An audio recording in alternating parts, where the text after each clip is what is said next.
up, and then I was like, I don't even know what the hell I'm supposed to be doing. It's just like this random field. Oh, it's just like a Zelda game. You're supposed to. It's literally the same structure as a Zelda game.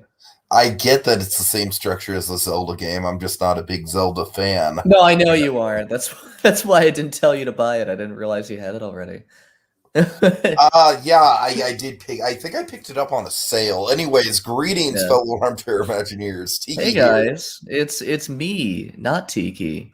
Oh dear, I'm so disorganized that I don't even have. Like, I realize that I don't have a thumbnail for this, which is bad in its own right. It's okay. We all have our But then I days. also Everybody realize has that those like we're days. not even screen sharing. So Hey, that's fine. so You know. let me get to that. And you know what else I realized, just to prove just how off point I am right now, Jokers. What? Um, I believe I was like midway through the thought of like, hey, you know how all these projects are similar. Well, the Oh reason yeah, why, then we just stopped talking about that. yes, exactly. I didn't realize. But uh, the reason I bring that up, Jokers, is because I feel like for this project in particular, also because I'm in a bit of a rush, I have plans to watch Lincoln with my dad tonight in preparation for Spielberg month. Little placement there if anyone cares. Lincoln commentary tomorrow. Oh boy. Get ready. But let's just go ahead and kind of talk about these projects kind of as an amalgamation because I really feel like they have very similar vibes. They just approach things differently, and I feel like breaking down the differences is going to be easier than trying to go through each of them individually. Does that make sense? No, I agree. They're all pretty similar. Where I think it's worth it to talk about them together. Yeah. Um, But before we get to that, folks, we have some housekeeping. Housekeeping. All right. Housekeeping. So, the fun thing about So You Want to Be an Imagineer, one of the rewarding things to me about running it is we throw a lot of shit at the wall, and a lot of it really works. Of course, we have the POMVP, which is a signature of the game. Yeah. We Project have leaders, which is actually something that didn't materialize until the WDW Magic era, but I really feel like that kind of inherently yes. Before really, they were assigned, weren't yeah, they? they were Yeah. assigned. Yeah. Um, of course, the team-based structure, the evolution of that. One thing that didn't work, Evan, and The I can fully admit it, what? the tiers. Yeah, it was worth a shot. We It tried was it worth a once shot, before. but folks, I can totally admit that the tiers this season, like it's not quite as bad as something like the Big Brother Saboteur or something like that, but it's like I will put it in the ranks of like the Battle of the Block, where it's just like it was very easy to just game, and everyone figured out very easily, like, okay, like we really need to go for the top tier the whole time. And Yeah. I wanted I wanted the tiers to create more variety, and instead it just forced people to go for the same thing. So Under different circumstances, I think it could have worked, but the competition was so close this season that it didn't so really it's a work good out. circumstance to have at least. Oh, absolutely. Yeah, it's nothing negative. It just didn't work out because you guys are too good. So going forward, no more tiers. I was gonna wait until after the merge, but we're gonna do something a little bit different. A triple elimination. Oh God, no! Jesus Christ! A quintuple elimination. Oh God, how would a quintuple elimination work? Like We eliminate five all three players. teams would eliminate a member, but then the lowest scoring team would have to eliminate two people. Yeah. Yeah. There we go. Oh Perfect. God. And the Waltz Vault person gets to choose the second. The second person gets eliminated. Oh God. Okay, we got I am Air, Monkey, and Beowulf in the comments. Hey guys, how you all doing? Happy to see you. Welcome. Oh, And and Bergeron. Peregron as well. Hey there, Peregron. You did it. Yeah, Pergron, we came into this game knowing who the winner was. We're just letting you guys figure it out as the project go on. All right, so we are going to do a little bit of a twist on the tiers, and I'm actually this is basically, folks, we're going to announce the prompt a little bit early. So those watching the podcast, congrats! You get a little behind the scenes. So the next project is going to be called Grogu the Great. And much like this project that y'all are working on right now, it's going to be kind of a lightning round. I haven't decided exactly when we're going to place it, because I know there's a couple people that are going to be on vacation for a couple days, so I want to give them at least enough time to contribute. But I want to say it's going to be right around like the 3 or 4 day mark. It's going to be another quick one. Yeah. And essentially, the idea is to create a meet and greet for Galaxy's Edge. And the parameters of that are entirely up to you guys. The twist here that we're going to incorporate is that the team that comes in first place will get to pick their first choice of 3 characters. Team that comes in second place gets the next choice, and so on and so forth. So, Evan, would you like to run down the 3 characters that we have available? Yeah, just let me pull it up because you told me yesterday and I was out, so I was. I can write them down really quick in the private chat if you got that. Yeah, that would actually make things easier. I'm looking right now for them in our. It's okay. Thank you. You're beautiful. Everybody, give Tiki a round of applause. Tell the beautiful people what's behind door number 1, Evan. So we have Grogu and the Mandalorian.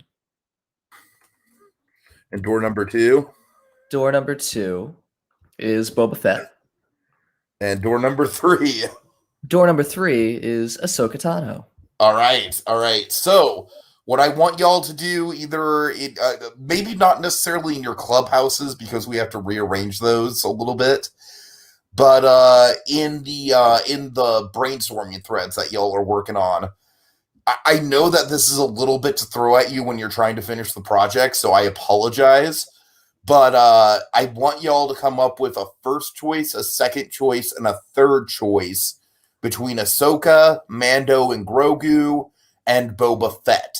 Now, I want you to keep in mind that with the meet and greet, it's a whole, look at it as an experience more so than just like, okay, we're going, it's because basically treat it like the summer house in Norway.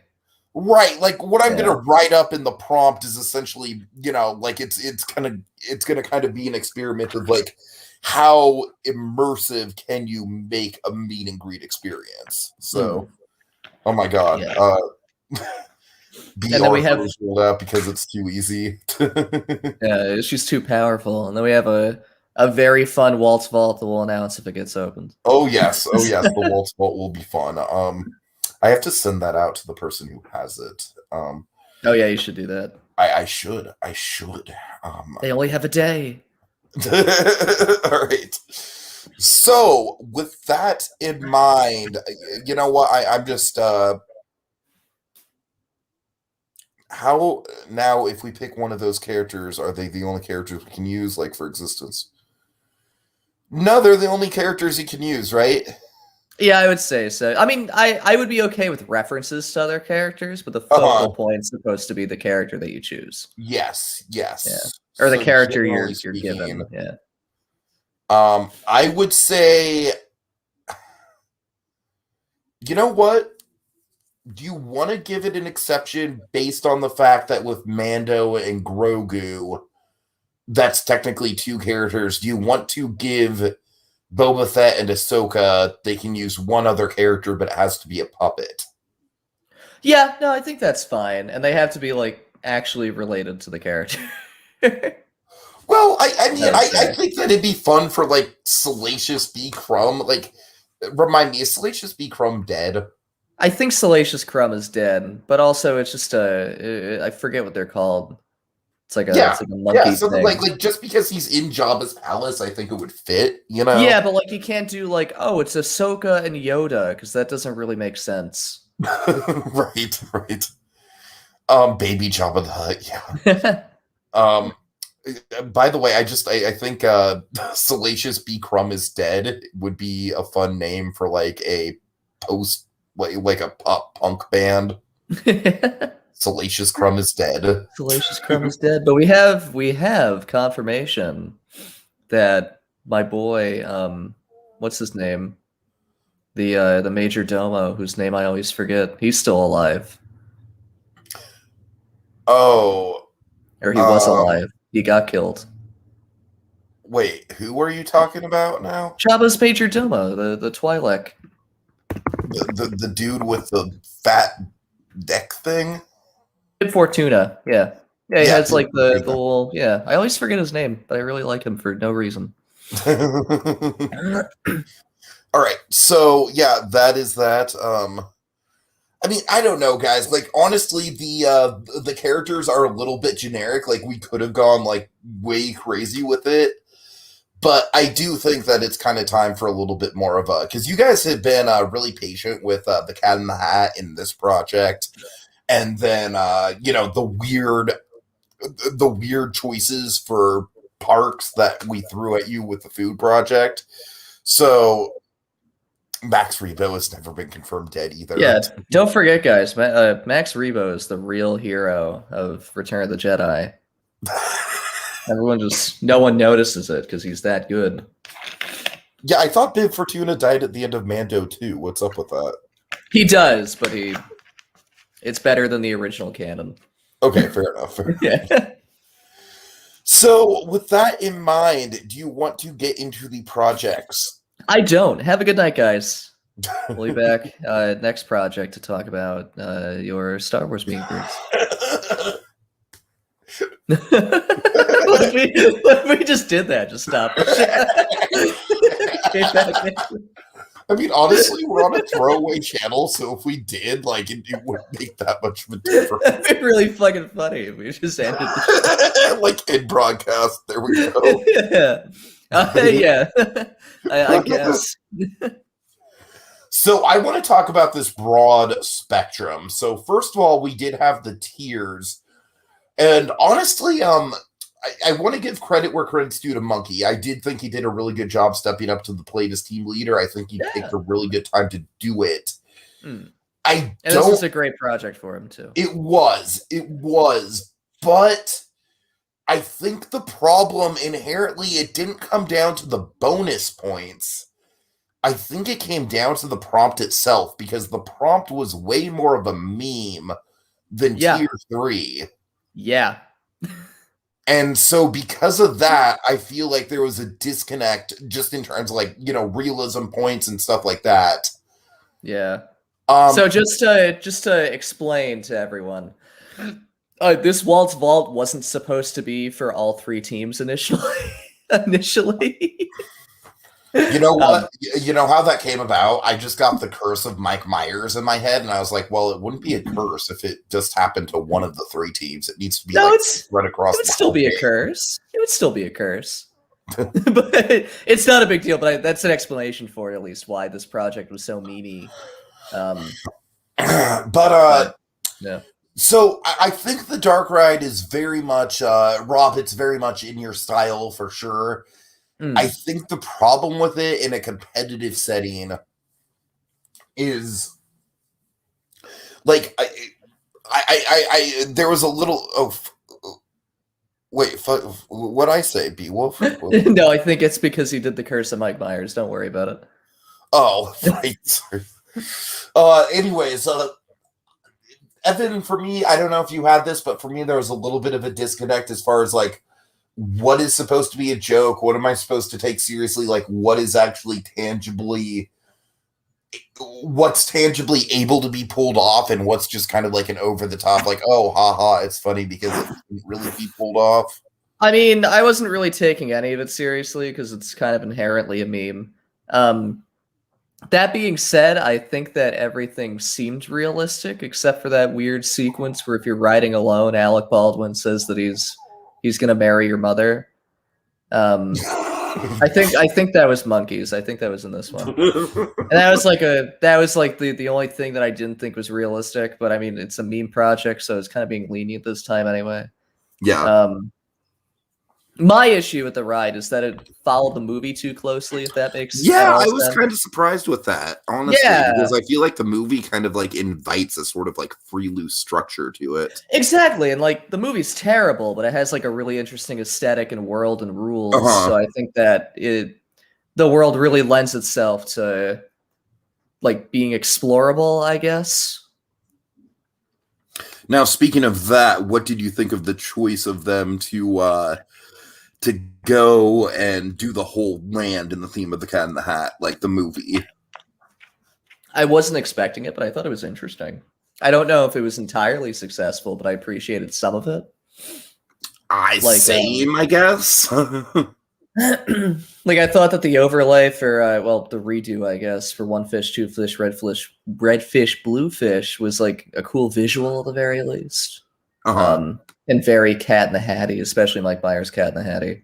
The kitchen sink thing was a kitchen sink, right? The Aquatopia one.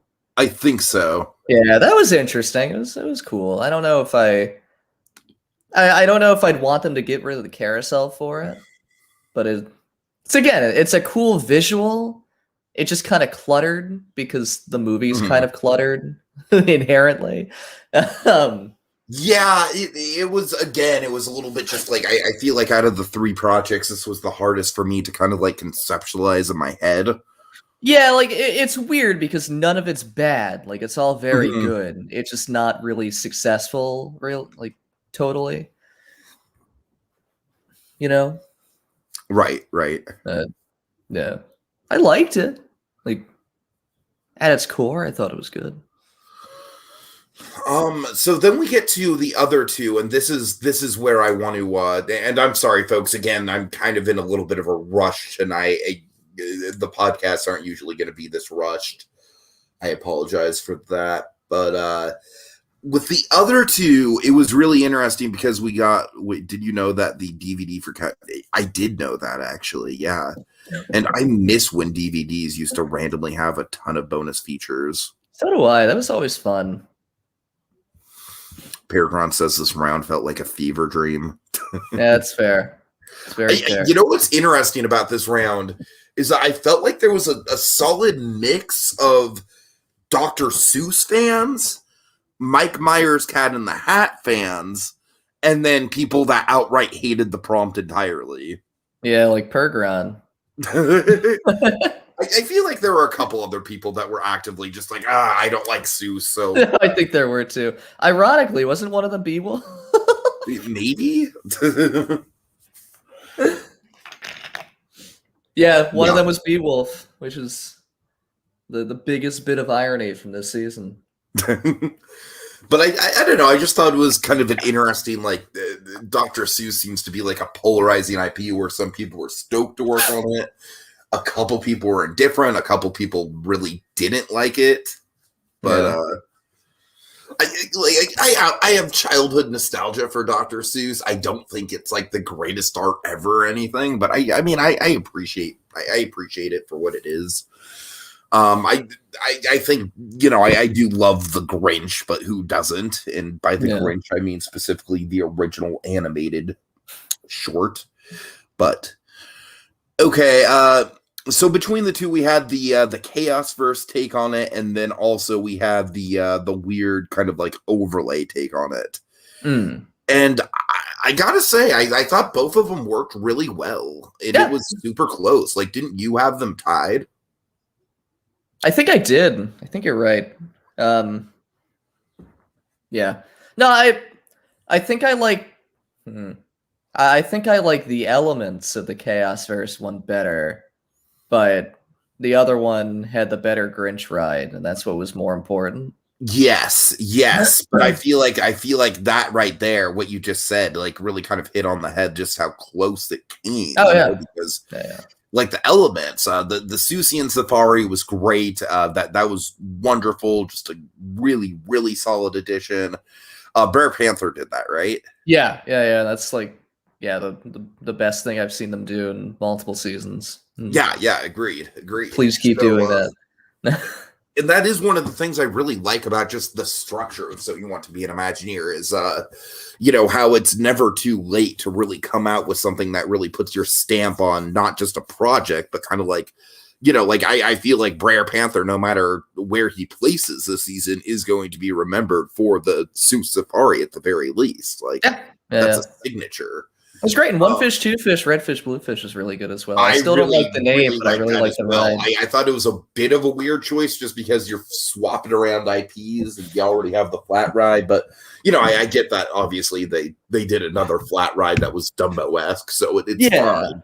Yeah. But yeah, I really liked it in terms of just like that Storybook Land Canal boats and just that type of ride is like one of my favorite rides. Just generally, I get really good vibes off of that type of boat ride. So and it makes total sense for Seuss. Yeah. I really honestly, I think another thing that drew the overlay approach over the edge for me was the walkthrough on. I believe Tegan did the walkthrough, right? I think so. I hope so. I hope I'm right on that. We'll find out. To me, I would have been fine with just Seuss, but then Mike Myers happened. Yeah, but that's funny because, like I said, I feel like there's at least a couple of people, probably at the very least, Monkey included, that they'd probably be the opposite. I'm guessing where it's like, I mean, I know Monkey likes Seuss, but I know he's a big fan of Cat in the Hat, but I feel like the Mike Myers of it all kind of like got Monkey over the edge in terms of it. Like, I feel like that's what got him to volunteer as project leader, was the meme of it all. There is also Ace, which I really worry about, like his favorite movies. Like I between Cats and Cat in the Hat, we just have like a double feature of horror. I don't like it. Right.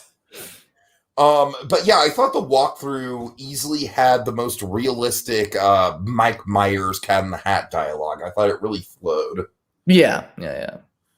Now, as for the rides themselves, I do think the idea of a Grinch versus Cat in the Hat, like a Jim Carrey Grinch versus Mike Myers Cat in the Hat, like I love how wacky that is. I love how we've gotten into the point in this game where we can pull out like a conceptually just like that it would never happen in real life, but it would be so fun if it did.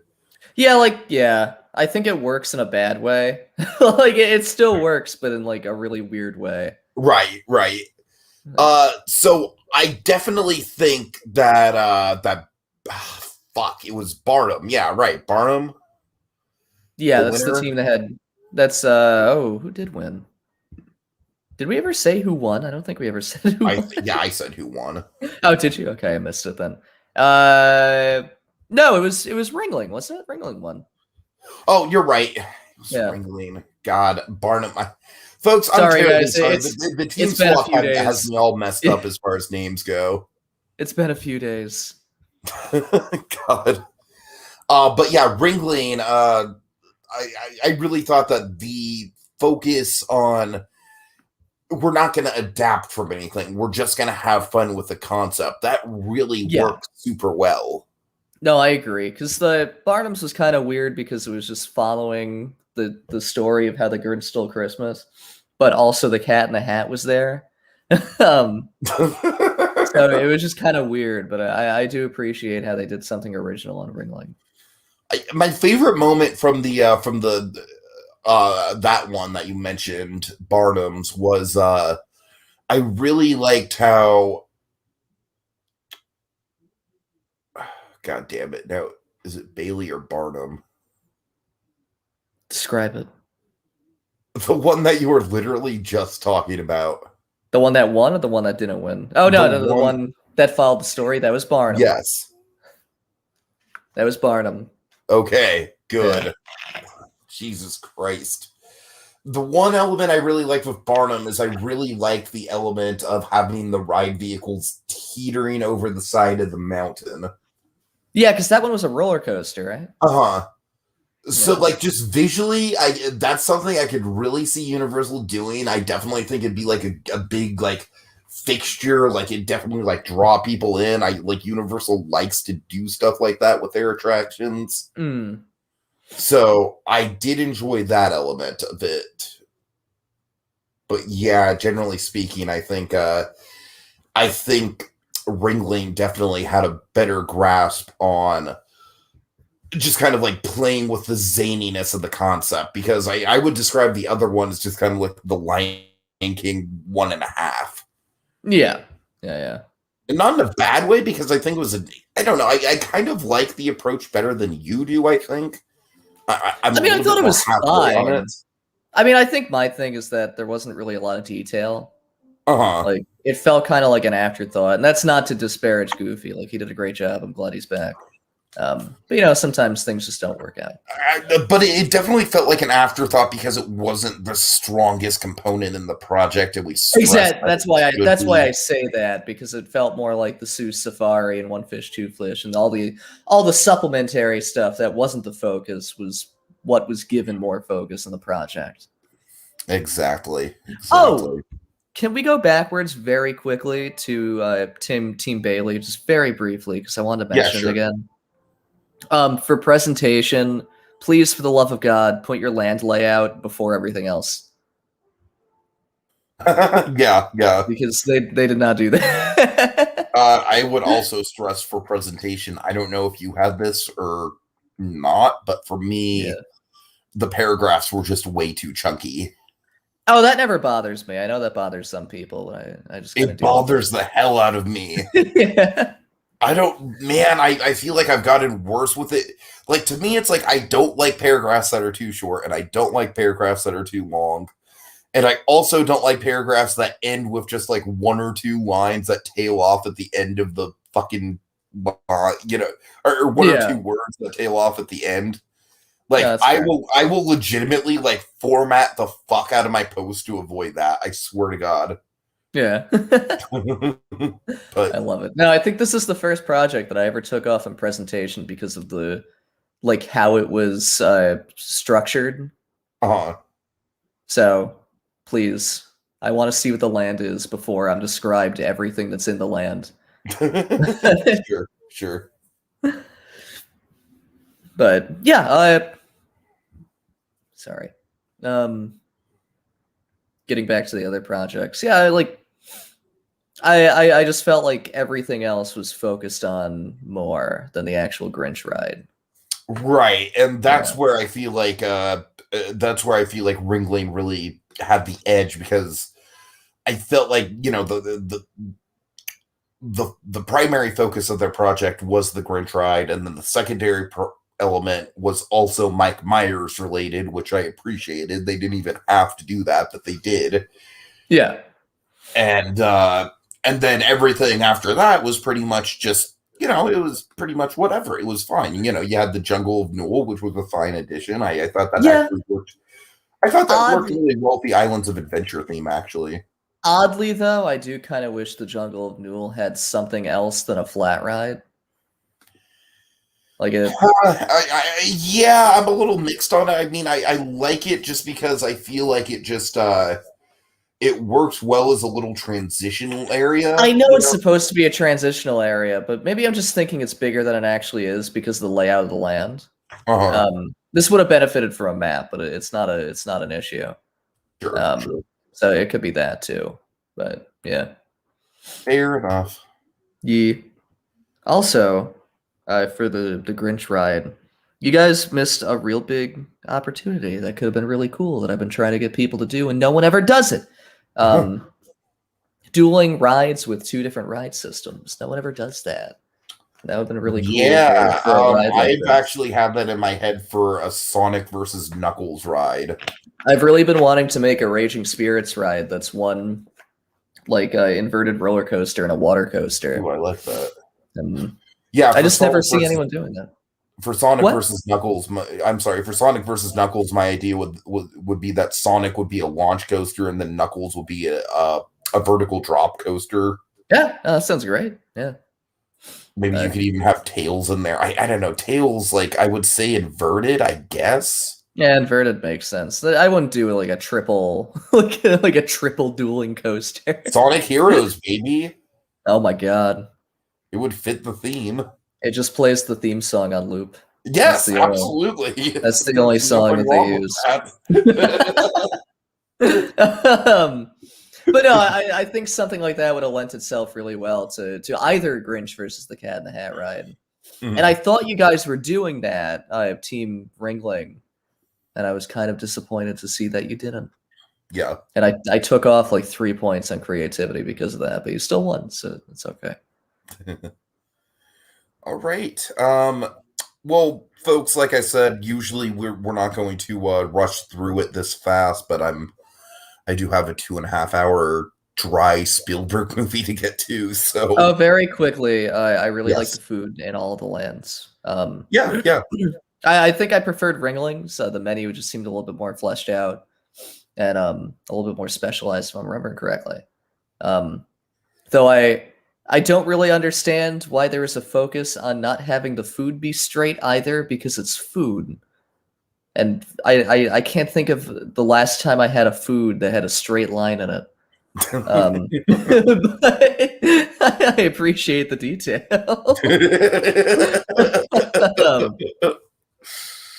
All right. Let's see. Just glazing over the comments here. Halloween Here. Horror Nights overlay Poseidon's Fury, where Darkanon is replaced with Mike Myers' cat. Yeah. Rob, would Casey Jr. and Storybook Landcap for what? For a dueling ride that has 2 different ride systems. Oh, honestly, yes. I wouldn't say so, because they're totally different. They interact with pretty much the same features. Yeah, but they're not under the same umbrella. Like, they're just in the same area. I don't know. That's like saying that a roller coaster and a train are dueling rides. No, you're wrong, because a roller coaster is a thrilling attraction and a train ride is like a tranquil, like scenic attraction. And with Casey Jr. and the Storybook Lane Canal boats, they're both meant to be scenic, just in different ways. Yeah, I obviously agree with that, but I don't agree that they're dueling. They're not dueling, but I do think they're very interactive with each other. Oh, no. I mean, they're interactive with each other, but we were talking about dueling rides. All right. What about a dark ride versus a 4D show? How would that work? Like, would the set just be so big that you could have a dark ride going through it? Does it go through the theater? Right. That's what I'm thinking. Yeah. Directly in front of the screen, like halfway. No, I'm just thinking, like, as far as a 4D show goes, like, just have like a screen, like, at the very end of, like, just a super elaborately themed stage. Yeah. And just have the dark ride go through the stage. Yeah. All right. Anyways. I don't know. Mickey Nerd is in the chat. Yes, I exist. Hey there, Mickey Nerd. You're kind of catching the tail end of that. Into this, I apologize. Yeah, Tiki has to watch a Spielberg movie, so I have to watch Lincoln. We have to leave. You make that sound like a bad thing. Lincoln's a great movie. It's not a bad thing. It's just it's a long movie. Yeah, that's fair. I'm saying I need to, I need to watch it and actually go to bed. So you get to see Daniel Day-Lewis in his best performance. Look, I'm looking forward to that. All right. So, you get to see James Spader in his best performance. I forgot Spader was in that. Yeah, he says "fuck" in a Spielberg movie, and they made articles about how that's historically accurate. Wow. All right. Okay. Guys, watch the. We'll be going live with a Spielberg commentary tomorrow, 11 p.m. Eastern. If you're interested. I won't be. Tiki will be. Yeah. I'm not going to advertise it on the channel because I don't think, or on the boards, I should say, because I don't think most people will care. But yeah. Anywho, Evan, will you be available tomorrow when the projects get turned in? Like, do you think it's going to be a fast turnaround as far as to review? Yeah. It'll be like 2.5. Be like maybe reviews will be done by the time you guys wake up because I'll be at work when the projects come in. Well, as long as it's by the time you guys wake up on Monday. Yeah, no, it'll definitely be. It's just because I'm working. Figure out who gets what. Don't forget to let us know your first, second, and third choice for the Mando characters. We already got them from Ringling. Oh, you did? Cool. Yeah. As a reminder, you're choosing between Mando and Grogu, Ahsoka, and Boba Fett. And with Ahsoka and Boba Fett, you can have one other character with them, but they have to be a puppet. You can. You don't have to. Right, yeah. All right, I think that's it, guys. Have a good night, and I'm excited to see the projects. It's been a fun season. Oh, and one other note. Oh, I do think this is going to be the first project where we're going to lose someone who's not like either dropping out or just didn't even know what they were doing. Oh, yeah, you're right. Yeah. Or didn't even know. Oh, no. Yeah, you know who I'm talking about. No, I know. I just thought the wording was funny. It's the nicest way I can say it. No, that's fair. But, I'm like, clearly you don't know what you signed up for, bro. Watch your backs, kids. Have the nomination PMs gone out yet? I need to send them out. I also need to stress that we do have the Golden PO MVP and the Diamond PO MVP still in play. Yeah. And those will be in play until the round before the semifinals. Yeah, so you have until just before the end of the game. Uh-huh. Yeah. But especially for the Diamond PO MVP holder, if you want everybody's nominations so you can start strategically kind of like planning. Did you just roast Disney fan? Yeah, I did. No, we didn't. Sorry. I mean, look, the thing with Disney fan, he seemed like a nice enough kid, but like, I'm just gonna say it on air. He was legitimately going around and copy and pasting like old So You Want to Be an Imagineer projects and be like, "Hey guys, here's my work." So like, if he was just some kid who was in over his head, I wouldn't really roast him like that. But honestly, since he took the Toontown Tower Hotel, which, hello, McFly, Droopy Avatar is like the Droopy Dog Bellhop is literally the avatar of my channel. So I don't have many qualms with roasting the dude. I'm sorry. It's okay. Hey Nate, you came just in time. Mickey Nerd, we'll PM you, so don't worry about it. But yeah, it is for project managers to submit their nominations as well as PO MVP pick. Yes. But you'll hear from us first, so don't worry about it. But yeah, like I said, to the Diamond PO MVP holder, you know who you are. If you want information about which teams are nominating which people, you need to request that from us. We're not just going to give it to you. You need to request it from us. But we want to give you an optimal chance to use the Diamond PO MVP in as good of a way as you can if you want to, so I just want to stress that it's out there. All right, I've made everyone paranoid now. Have a good night, everyone. Diamond PO MVP.